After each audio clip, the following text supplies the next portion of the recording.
What's app, face بک اور ان چیزوں میں جو نیگیٹو سرگرمیاں ہیں ان کی زیادہ ہیں.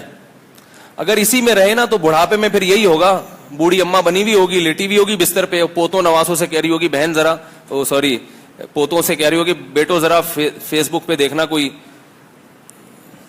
میسج ویسج, جو کام جوانی میں کیا ہو نا تو بڑھاپے میں وہی ہوتا ہے. اس وقت بھی ٹی وی کے بغیر اور فیس بک کے بغیر گزارا نہیں ہوگا, تسبیح میں دل نہیں لگے گا.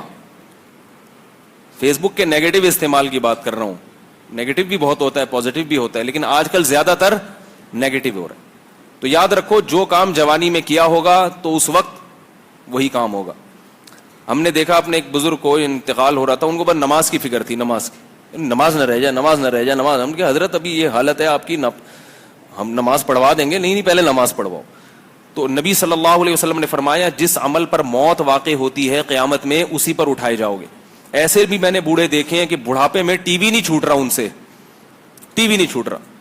اللہ کا شکر ہے ہمارے والدین نے ہمارے گھر میں کبھی ٹی وی رکھا ہی نہیں ہے, نہ والدہ نے رکھا نہ والد صاحب نے رکھا. تو نتیجہ کیا تھا کہ والدہ کا بڑھاپا بھی نماز روزے میں گزرا ہے. بڑھاپے میں تو اور زیادہ فارغ ہو گئی, دعاؤں میں گزرتا تھا اور تسبیحات میں گزرتا تھا, تلاوت میں گزرتا تھا. تو ان چیزوں میں گزرتا ہے, اس لیے کہ جوانی اچھے کام میں گزاری ہو تو بڑھاپا بھی اچھے کام میں گزرتا ہے. چاہے آپ مرد ہیں یا عورت ہیں, جو بھی ہیں, ٹی وی میں دل لگاؤ گے تو بڑھاپے میں فلم دیکھے بغیر گزارا نہیں ہوگا. اور بوڑھوں کو پھر زیادہ شوق ہوتا ہے, یاد رکھو ان کا تو ٹائم ہی پاس نہیں ہوتا پھر. تو اللہ تعالیٰ ان کی مغفرت کرے, ان کے درجات کو بلند کرے. اور بھی بہت کچھ ہے ان کے بارے میں کہنے کو, لیکن جو عبرت کی بات تھی 2-3 وہ میں نے آپ سے بتا دی. تو دوسرا جو میں نے نظر کے بارے میں ایک بات کہی تھی. اچھا, لوگ مجھ سے بہت زیادہ لوگ کہہ رہے تھے بھائی کیوں اعلان کریں, اعلان کیوں نہیں کر رہے, اعلان کیوں نہیں کر رہے. تو میں اعلان نہیں کرتا, میری عادت نہیں ہے کوئی. میری ویسے بھی یہاں میں نے بیماری کا بھی اعلان نہیں کیا تھا کہ والدہ بیمار ہیں ان کے لیے دعا کریں, وہ مؤذن صاحب خود ہی اپنے طور پہ کر دیتے تھے. میرا یہ مزاج ہے کہ جو بھی آپ کا غم ہے, جو بھی آپ کی پریشانی ہے, اس کو زیادہ شیئر کرنے کی ضرورت, یہ مزاج ہوتا ہے نا, کوئی شریعت کا مسئلہ نہیں ہے.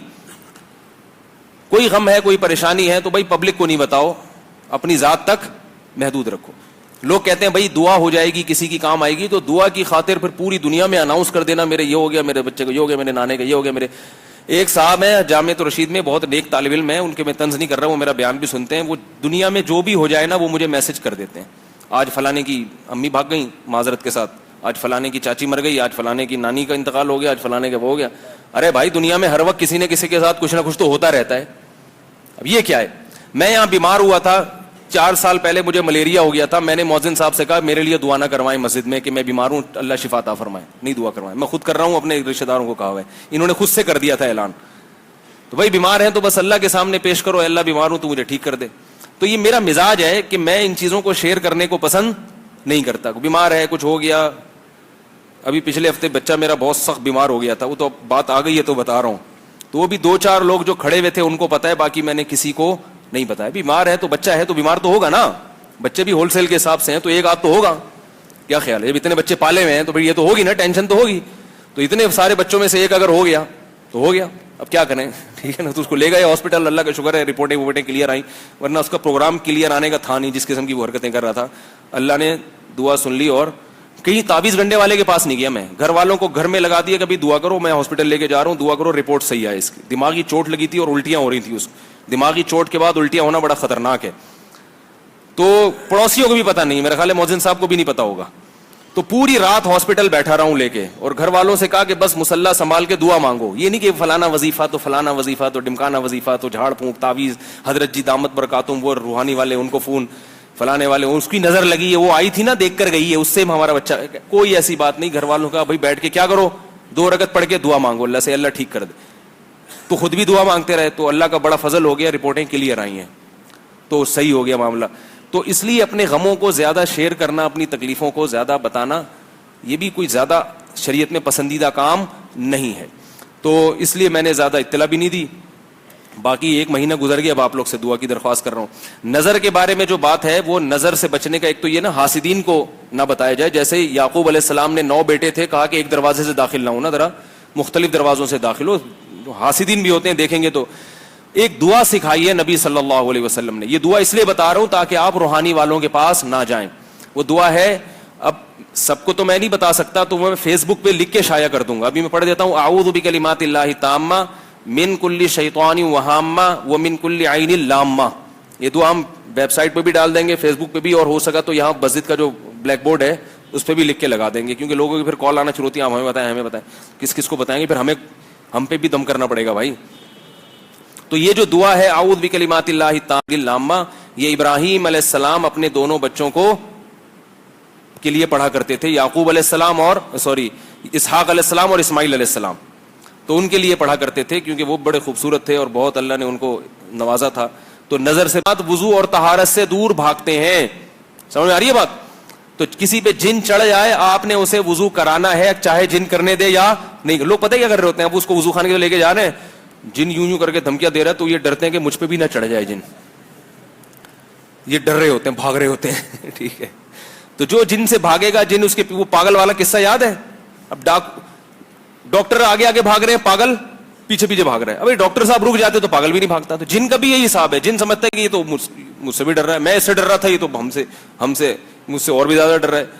تو جن اس کو چھوڑ کے کس پہ آ جائے گا, آپ پہ آ جائے گا. بولے یار یہ اصل تو یہ ہے, ہم تو خام ادھر ٹائم ضائع کر رہے تھے. تو جس پہ جن چڑھا ہوا ہو اس کو لے جائیں, زبردستی وضو کرا دیں, غسل کرا دیں تو اور اچھا ہے. تو دیکھیں اس کی طبیعت انشاءاللہ کافی بہتر ہو جائے گی. اور خود نہ ڈریں. جن اگر آپ کو کبھی دھمکی دے تو پتہ ہے کیا کہنا ہے. میں ایک دفعہ کسی کا جن اتار رہا تھا, اس پہ چھیٹے بیٹے مار رہا تھا, وہ جن آ گیا, اس نے مجھے دھمکی دینا شروع کر دی. بولا تیری ایسی کی تیسی, اب مولوی تجھے. تو میں نے کہا تیرا باپ بھی میرا کچھ, لالو کھیتی زبان بولو پھر اس کے سامنے. اردو میں یہ الفاظ بھی آپ کو ملیں گے. بولے میں نے اس سے بولا تیرا باپ بھی کچھ نہیں کر سکتا. انشاءاللہ آہستہ سے بولا میں نے, جو اصل تو اللہ ہے نا, لیکن میں نے زور سے بولا. تو میں نے کہا ایسا نہ جن یہ سمجھے کہ ڈر رہا ہے, انشاءاللہ ماشاءاللہ بہت لگا رہا ہے ڈر کے. ٹھیک ہے نا, انشاءاللہ میں نے آہستہ سے بولا تاکہ اللہ کو پتا ہے کہ اللہ اصل تو ہے, لیکن اس کو دکھانے کے لیے میں نے تیرا باپ بھی کچھ نہیں کر سکتا. اگر آپ زیادہ بولو نا انشاءاللہ ماشاءاللہ, جن بولے گا ہے کچھ گھبرا رہا ہے یہ بندہ. تو میں نے ایسے آستینیں چڑھائی, میں نے بولا تیرا باپ بھی کچھ نہیں کر سکتا, تو ہے کیا. تو ایسے جن سے بات کرو گے, جن سے بھی بات کرو گے نا ایسے, چاہے وہ انسان ہی ہو, تو ویسے ہی ڈر جائے گا, آپ کو پتا ہے, چاہے وہ جن نہ بھی ہو. ایک صاحب مسجد میں اعلان کر رہے تھے مولوی صاحب کہ جن کا بچہ ہے آ کے لے جائیں. تو لوگوں نے کہا یہ جن کا بچہ یہاں کیا کر رہا ہے بھائی. انہوں نے کہا ہے انسان کا بچہ, لیکن وہ جن صاحب کا ہے, وہ آ کے لے جائیں. تو جن سے ڈرنے کے بجائے کیا کریں گے, دھمکی دیں گے, ابے تو کچھ بھی نہیں کر سکتا. پھر آپ دم کرو, آپ چھینٹے مارو, انشاءاللہ بھاگے گا وہ. جن بھاگتا ہے ایسے آدمی کے دم سے جس میں کانفیڈنس ہو, وہ دیکھتا ہے. اور یاد رکھو ایک بات آپ کو بتا دوں, کچھ چیزیں اللہ نے بڑی ٹائٹ رکھی ہیں دینداروں میں. داڑھی والے سے جن زیادہ ڈرتا ہے, نمازی سے جن زیادہ ڈرتا ہے, اور عالم سے جن بہت ڈرتے ہیں. میں اس لیے کہہ رہا ہوں کہ آج علماء کو یہ ڈر ہوتا ہے کہ ہم پہ جن آیا ہوا ہے. ارے بھائی تم سے تو ڈرتا ہے جن. میں نے جب بھی میں جن اتارنے کا کام نہیں کرتا کہ میرے پاس رش لگا لیں گے, وہ بھی چڑیل آئی ہوئی اس پہ, وہ فلانا آصف آیا ہوا ہے, میرے پاس تو ٹائم نہیں ہے بھائی, خود ہی اتار لیں آپ کو, میں کہہ رہا ہوں اسی طرح سے. لیکن ایک بات بتاؤں آپ کو کہ جب بھی آپ اپنا مسجد کا امام ہونے کا حوالہ دو کسی جن کے سامنے, وہ گھبراتا ہے. جنات علماء سے ڈرتے ہیں, جنات مسجدوں کے اماموں سے ڈرتے ہیں, حافظوں سے ڈرتے ہیں, قاریوں سے ڈرتے ہیں, جو بھی مذہبی رہنما ہے جنات ان سے ڈرتے ہیں. یہ اللہ نے ایک روب ان کے دلوں پہ ڈالا ہوا ہے. تو اس لیے اگر آپ نے جن اتارنا ہے, آپ کی داڑھی نہیں ہے, کہیں سے داڑھی ادھار لے کے لگاؤ, ٹھیک ہے, دم کرو, جن کو ڈراؤ, اس نیت سے داڑھی رکھ لو, تو انشاءاللہ نہیں آئے گا. اور دیندار لوگوں کو خام خام ڈر رہے ہیں کہ یار وہ عالم علماء بھی ڈر رہے ہیں کہ ہم پہ. ہمارے حضرت مولانا یوسف الجھانوی شہید رحمۃ اللہ علیہ کو فالج ہوا تھا, تو کسی نے کہا آپ پہ جن ہے, آپ پہ جادو ہے, اپنے فلاں قادیانیوں نے کیا ہے. ہمارے حضرت نے کہا یوسف الجھانوی شہید رحمۃ اللہ علیہ اتنے بڑے بزرگ ہیں, اتنے بڑے عالم ہیں, ان پہ جن نہیں آ سکتا. لیکن ان کو بھی وہم ہو گیا تھا کہ مجھ پہ جادو ہوا ہے. یہ ہر قسم کی نالج ہر ایک کے پاس نہیں ہوتی. تو مجھے یاد ہے ہمارے شیخ مفتی رشید احمد صاحب نے مولانا یوسف الجھانوی صاحب کو بلایا, میں تھا اس وقت موجود تھا, انہوں نے بلایا ہمارے سامنے, اور ان کو بلا کے اپنے کمرے میں بٹھایا اور فرمایا آپ پہ حضرت جن نہیں آ سکتا, آپ یہ دماغ سے نکال دیں, آپ پہ جادو نہیں ہو سکتا.